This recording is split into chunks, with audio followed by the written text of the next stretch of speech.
Hello, I'm Loriann Putzier, President and co-founder of IntegraCare Corporation, and I am back once again to share our COVID-19 update for week ending December 11th, 2020. Today, as usual, I plan to share three things with you. Number one, what are the details of the restrictions that have been reinforced in both Pennsylvania and Maryland at this time? Of course, due to recent surges, restrictions have been reintroduced in Pennsylvania and in Maryland with governor's orders.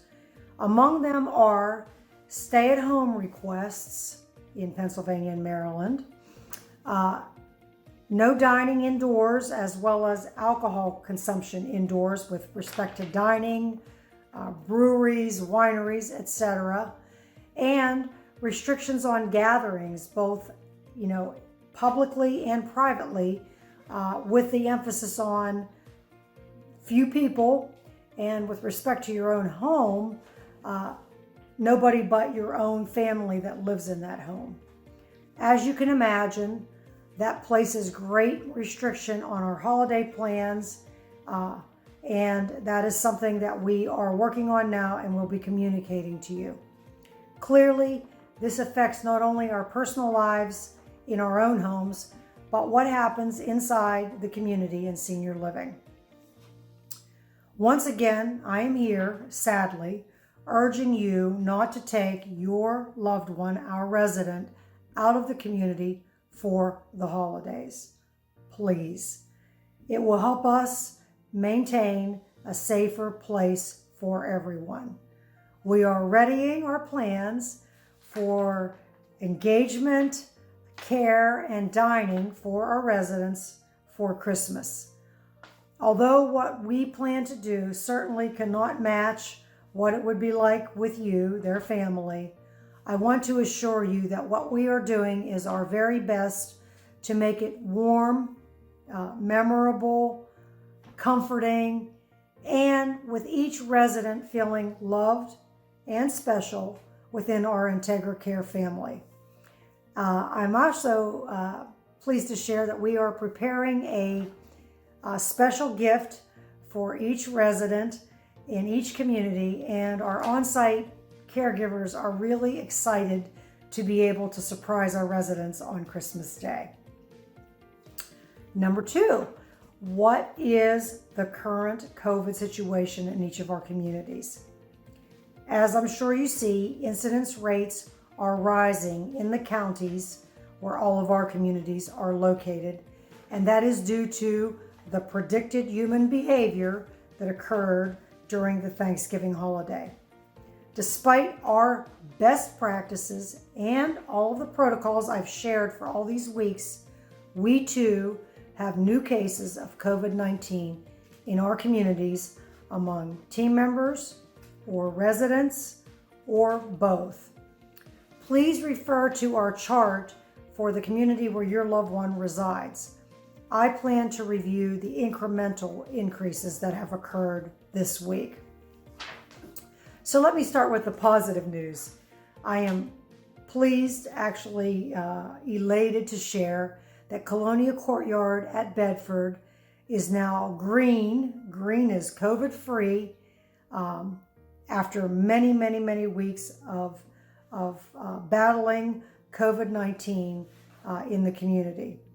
The battle with the virus was dedicated, focused, tenacious, and honestly relentless since early November.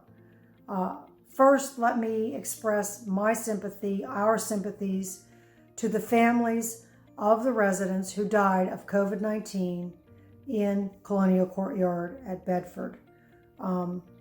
It actually is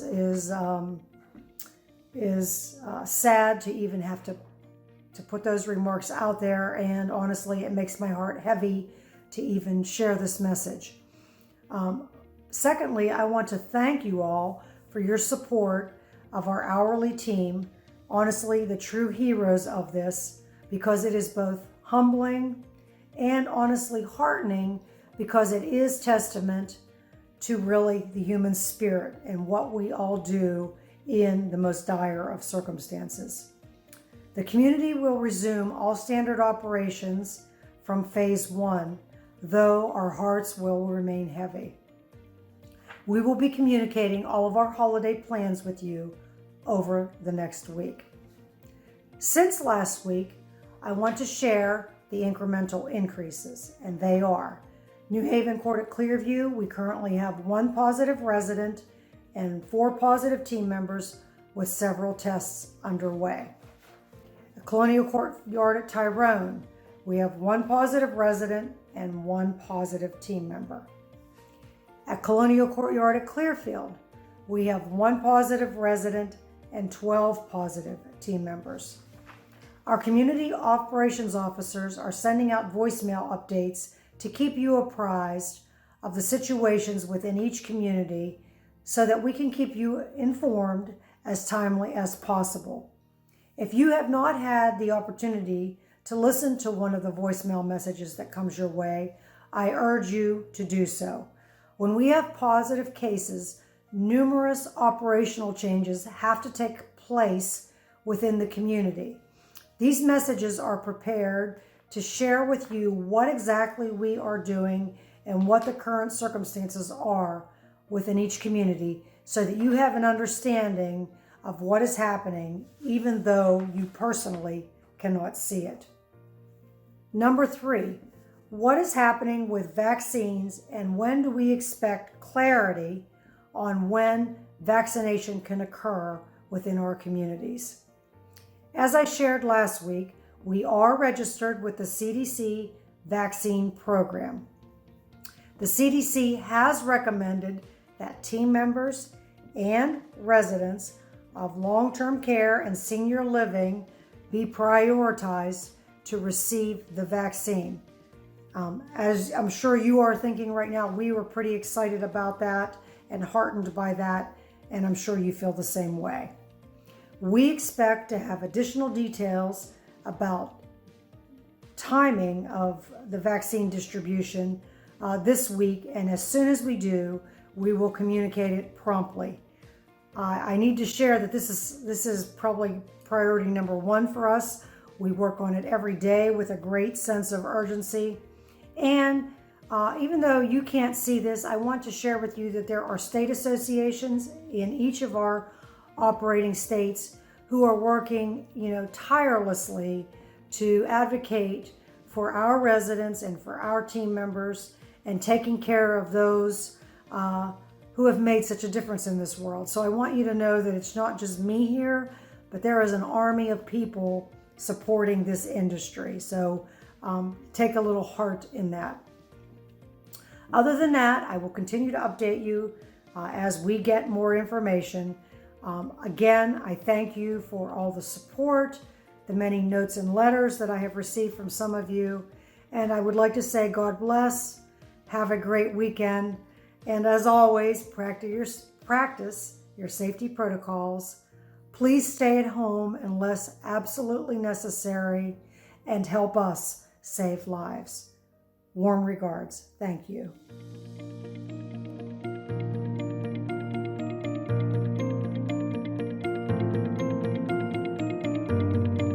IntegraCare. Our mission is to improve the quality of life for our team members, residents, and their families.